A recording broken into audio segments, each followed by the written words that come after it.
Unit 2, Forms of Business Organization. In this unit, we will discuss the concepts like various forms of business organization. First, let's start with forms of business organization. In the previous unit, we learned that any activity carried with profit motives is called business. The person who takes initiative to set up a business, it provides the necessary funds and bear the risk involved is called the owners of the business. When the business is organized on small scales, it may be possible for one person to provide the funds and bear the risk. But when it large, he may need other two joint hands.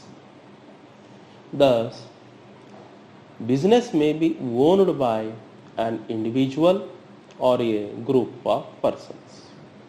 When a business is owned and carried one by one person, it is called sole trader organization.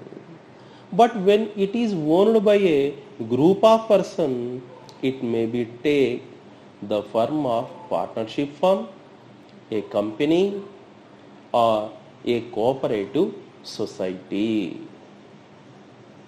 In modern business is carried on by the following forms of business organizations. The first one, sole proprietor. The sole proprietor is individual who owns and manages a business. The individual brings his own or borrowed capital, manages the business himself, bears all the risk alone, enjoy all profits and suffer all losses also.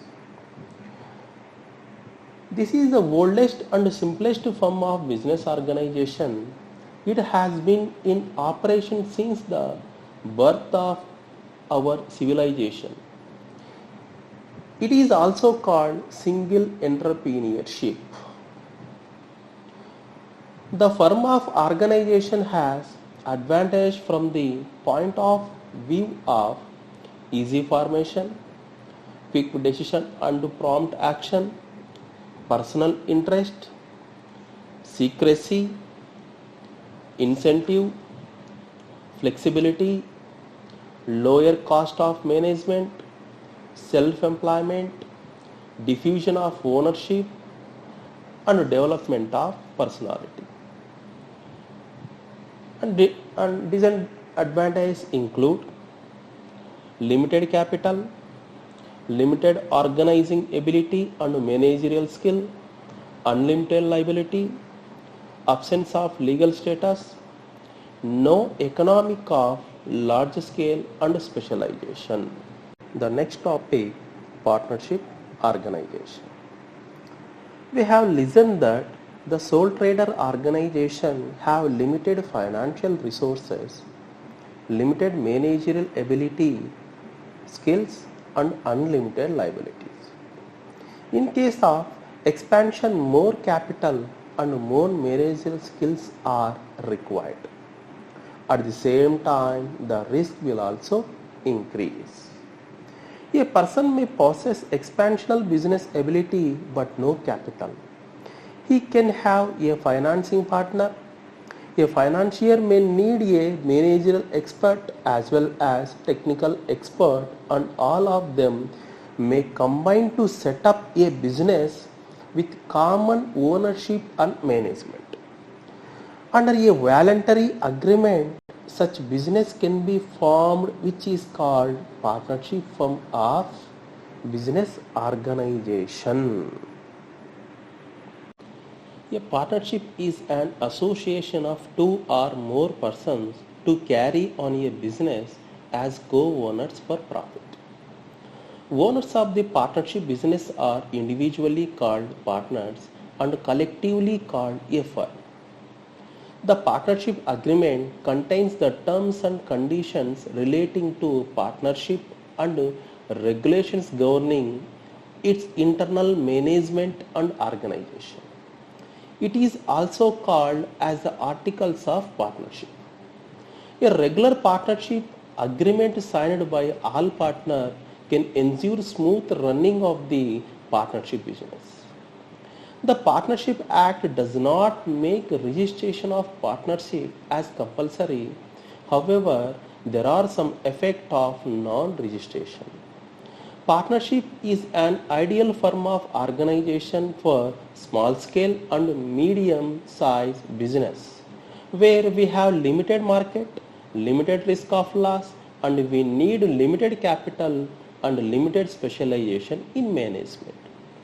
Come to the types of partners are active partner, sleeping partner, nominal partner, minor partner, and holding out partnership. Next topic, joint Hindu undivided family.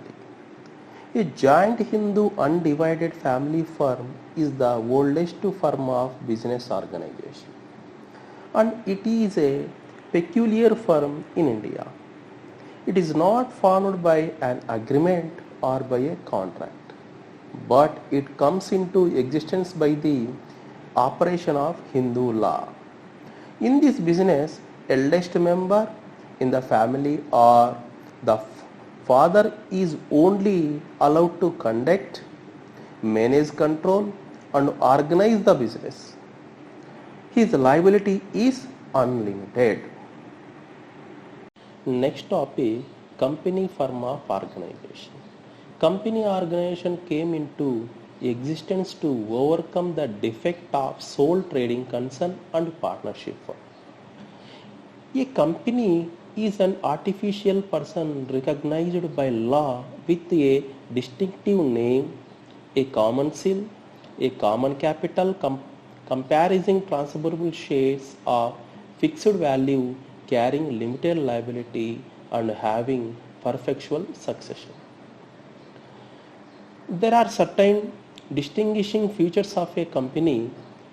They are compulsory incorporation, an artificial person, common seal, perpetual succession, expert management, separation of ownership from management, low tax, wide distribution of risk, limited liability, transfer of ownership, and unlimited membership.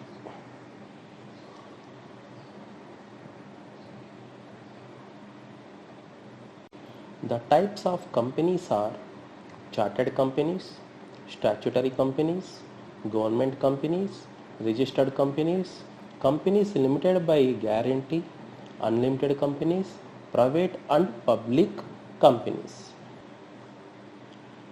The advantages of companies form of business organizations are include large financial resources, limited liability, perpetual succession, transfer of shares, economics of large scale production, effective professional management, diffuse risk, public confidence, social benefits, tax advantage, democratic control.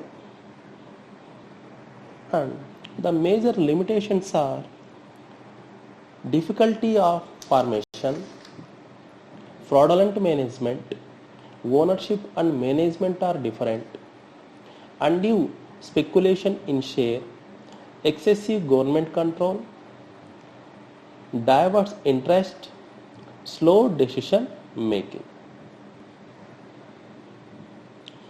Promoters of any business will consider the nature, size, and the typical needs of the business basic factor, and on that basis they will choose the appropriate form of business organization. Next topic, cooperative society.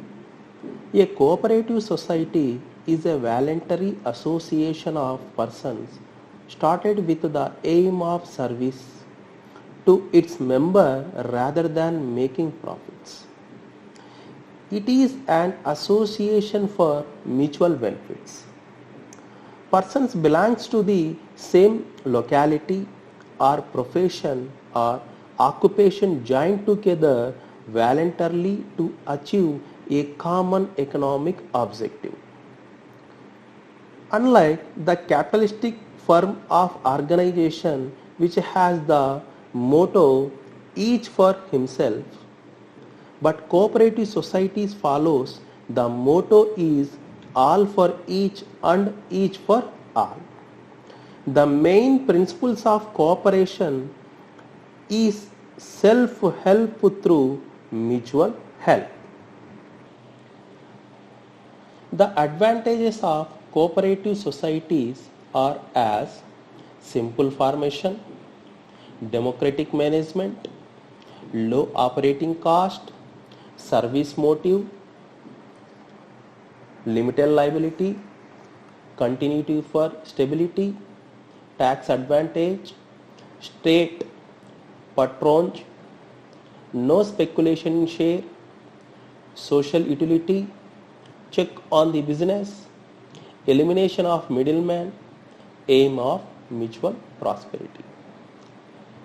The disadvantages of cooperative societies are inefficient management, limited financial resources, lack of unity among members, lack of incentive to work hard, non-transferability of shares, no universal application, lack of secrecy, absence of loyalty, political interference, and lack of competitive strength.